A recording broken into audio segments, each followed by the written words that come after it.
Assalamualaikum warahmatullahi wabarakatuh. Sebentar lagi, hanya tinggal beberapa bulan, bangsa Indonesia akan melaksanakan pemilu. Dalam istilah lain, pesta demokrasi katanya.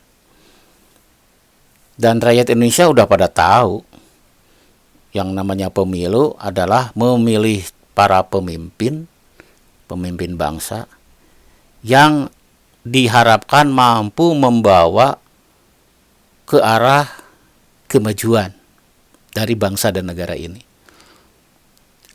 Artinya membawa perubahan, tapi perubahan yang berkelanjutan, bukan perubahan kembali lagi, tapi perubahan yang berkelanjutan. Sehingga pada titik nanti bangsa Indonesia semakin baik, semakin maju, semakin mampu mensejahterakan rakyatnya. Itu makna dari pemilihan umum untuk memilih pemimpin. Ibaratnya membangun rumah, walaupun gonta-ganti pegawainya, tukangnya, tetap pekerjaannya harus dilanjutkan.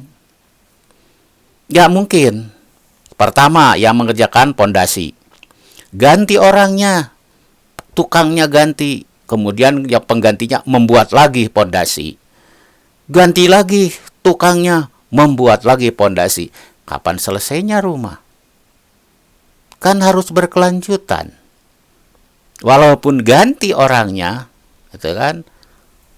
Walaupun ganti yang mengerjakannya, tetap pekerjaannya harus berlanjut.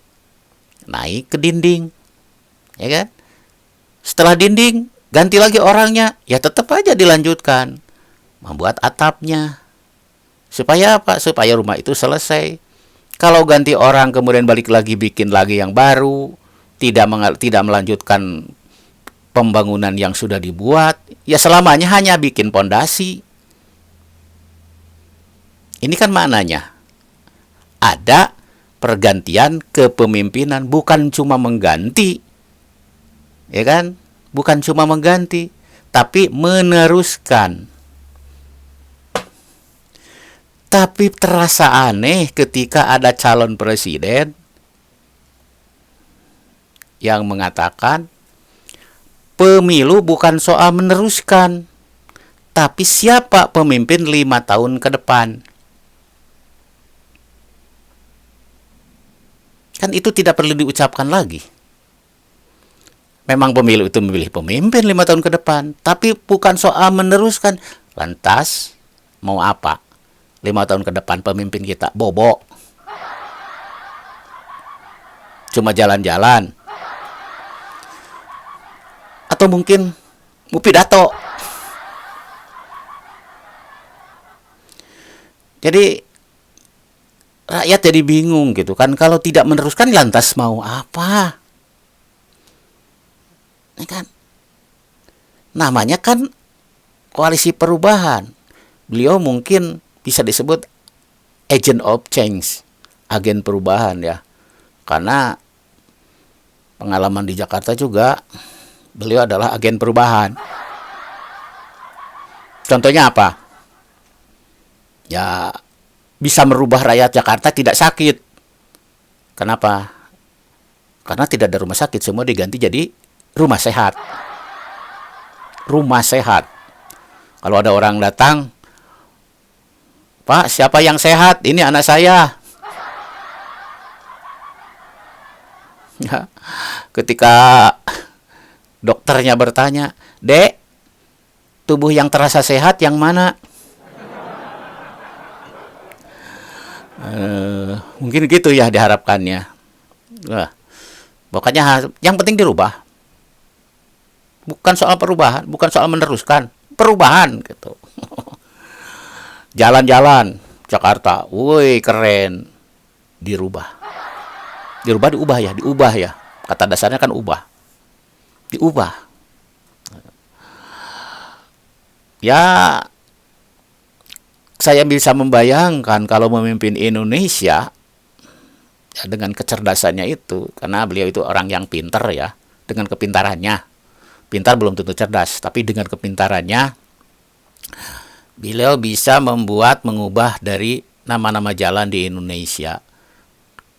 Bahkan bisa terjadwal tuh. Minggu ini nama jalannya Soekarno-Hatta, besok jadi Insinyur Haji Juanda.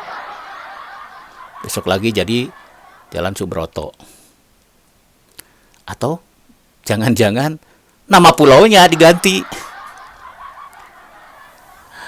Nama pulaunya diganti Pulau Jawa, jangan namanya Pulau Jawa gitu. Karena di situ ada orang Sunda, namanya Pulau Sunda. Aduh, gimana lagi ya?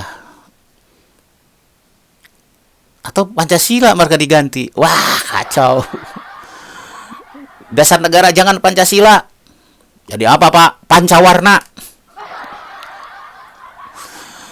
Aduh, nah itu perubahan-perubahan. Agen perubahan ya seperti itu, harus mampu merubah ya. Yang penting dirubah semuanya. Ya, itulah. Pokoknya masyarakat pasti lebih cerdas. Siapa pemimpin yang bisa membawa perubahan yang sesungguhnya, perubahan yang membawa ke arah kemajuan, bukan perubahan yang tetap di tempat kan.